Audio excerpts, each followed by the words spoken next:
¿Qué tal, hermanos y amigos?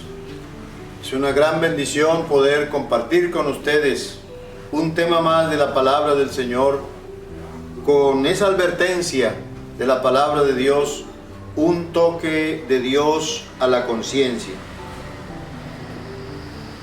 Estamos viviendo un tiempo bastante incomprensible para muchos, pero este es cumplimiento de la palabra del Señor. La gente tiene un gran cuidado con la pandemia, porque cuando se habla de la pandemia es algo mundial. Y quiero decirles que esta vez quiero compartir con ustedes algo más peligroso que la pandemia que está en el mundo, y es el pecado. Me preguntaría esta noche, ¿el pecado qué es? Porque algunas personas no toman en cuenta qué es el pecado. La Biblia declara muy enfáticamente en el capítulo 3 de la primera carta de Juan: todo aquel que comete pecado infringe también la ley, pues el pecado es infracción de la ley. Es una enfermedad seria que contamina todo el ser. O sea, la violación a la ley de Dios es lo que se llama pecado.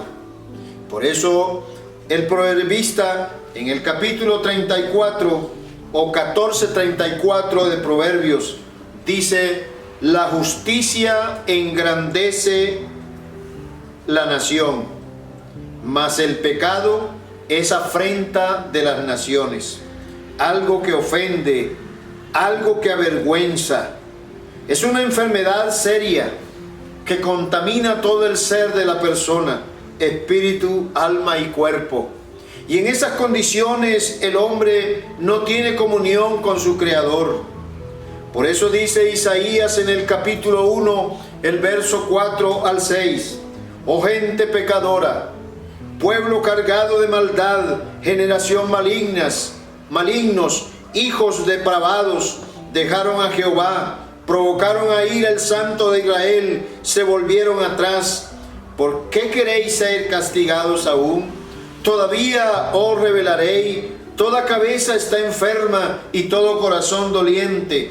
Desde la planta del pie hasta la cabeza no hay en él cosa sana, sino herida, hinchazón, podrida llaga. No están curadas, ni vendadas, ni suavizadas con aceite.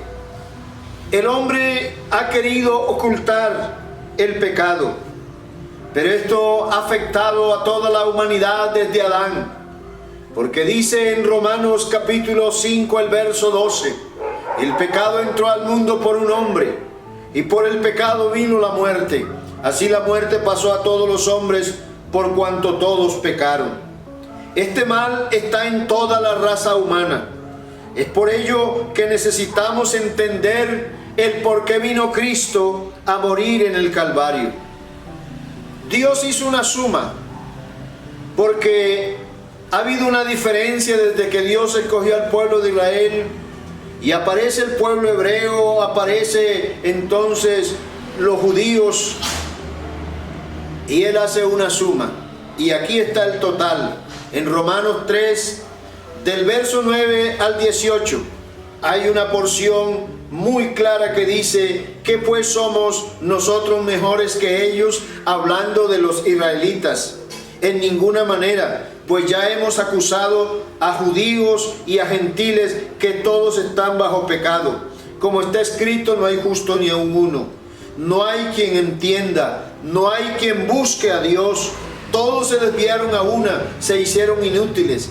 No hay quien haga lo bueno, no hay ni siquiera uno. Y mire las condiciones: el fruto del pecado, sepulcro abierto es su garganta, con su lengua engañan, veneno de áspides hay debajo de sus labios, su boca está llena de maldición y de amargura, sus pies se apresuran para derramar sangre, quebranto y desventura hay en sus caminos, y no conocieron camino de paz, no hay temor de Dios delante de ellos. Y es triste que nosotros tengamos que mirar en la Biblia, porque es la realidad, ¿quién es el que practica el pecado?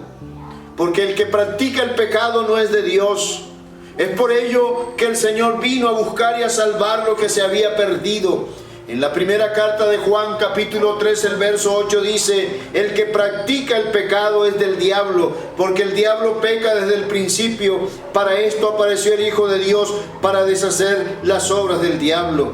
Dios se manifestó en carne como Hijo, siendo el mismo Dios, como dice la profecía en Isaías 35:4.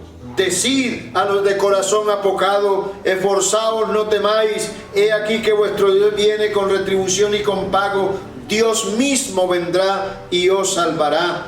Por eso el profeta Isaías fue usado por Dios para esta profecía. He aquí, el Señor mismo nos dará señal. Una virgen concebirá y dará a luz un hijo, y llamará su nombre Emmanuel. Que entre ese versículo y el capítulo 1 de San Mateo, en el cumplimiento del nacimiento de Cristo, es Emmanuel, que traducido es Dios con nosotros. O sea, Dios mismo se manifestó en carne. Es por ello que necesitamos entender esta parte, como dice San Juan, capítulo 1, el verso 1 y el verso 14. En el principio era el Verbo, y el Verbo era con Dios, y el Verbo era Dios. Y aquel Verbo fue hecho carne y habitó entre nosotros, y vimos su gloria, gloria como el unigénito del Padre, lleno de gracia y de verdad. Es el misterio que el hombre no ha podido descubrir a través del conocimiento teológico que hay en el mundo. El mundo está envuelto en tinieblas, en la ignorancia, y entonces comienza a dividir a Dios y a pensar que hay varios dioses. Pero Dios es el único que por su amor puede revelarse así al pecador cuando se arrepiente. Y es por eso que Pablo le escribe a Timoteo en el capítulo 3 de su primera carta, el verso 16. E indiscutiblemente grande es el misterio de la piedad. Dios fue manifestado en carne, justificado en el Espíritu, visto de los ángeles, predicado a los gentiles, creído en el mundo, recibido arriba en gloria. Solamente Dios lo puede hacer, porque Él creó al hombre, y la pérdida del hombre por el pecado ha traído esta situación tan difícil para la raza humana. Se necesitó un cuerpo humano, pero santo, sin pecado, y no lo había. Ya dije al comienzo que toda la humanidad está contaminada con el pecado. Y como Dios es espíritu, no tiene cuerpo, porque dice San Juan 4:24, Dios es espíritu, y los que le adoran en espíritu y en verdad es necesario que le adoren. Cristo da una explicación y dice: mirad mis manos y mis pies, que yo mismo soy. Palpad y ved, porque un espíritu no tiene carne ni hueso, como veis que yo tengo. O sea, que la única persona en Dios es Cristo. Y Dios, que es espíritu, se manifestó en su misma palabra hecha carne, porque es lo que dice San Juan 1:14, y aquel verbo que es la palabra se hizo carne, y Dios se manifestó en su propia palabra. Este Jesús es la piedra reprobada por vosotros los edificadores, la cual ha venido a ser cabeza del ángulo. Es lo que dice Hechos 4:11, y el verso 12 dice: y en ningún otro hay salvación, porque no hay otro nombre bajo el cielo dado a los hombres en que podamos ser salvos. Y es que nosotros necesitamos conocer la seriedad de este mal que hay en el mundo. Nadie lo puede aliviar, nadie puede hacer algo por el pecado. Dios, mirando esta situación en la humanidad, Él mismo vino vestido o manifestado en carne para solucionar. Por eso Jesús, en la casa de Zaqueo, hablando de aquel momento de alegría, de aquel hombre pecador que se arrepiente y recibe a Cristo, el Señor dijo: yo he venido a buscar y a salvar lo que se había perdido.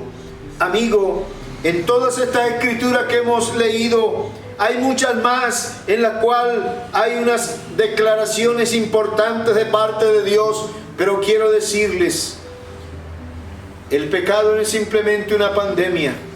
El pecado es una enfermedad del cuerpo, del alma y del espíritu.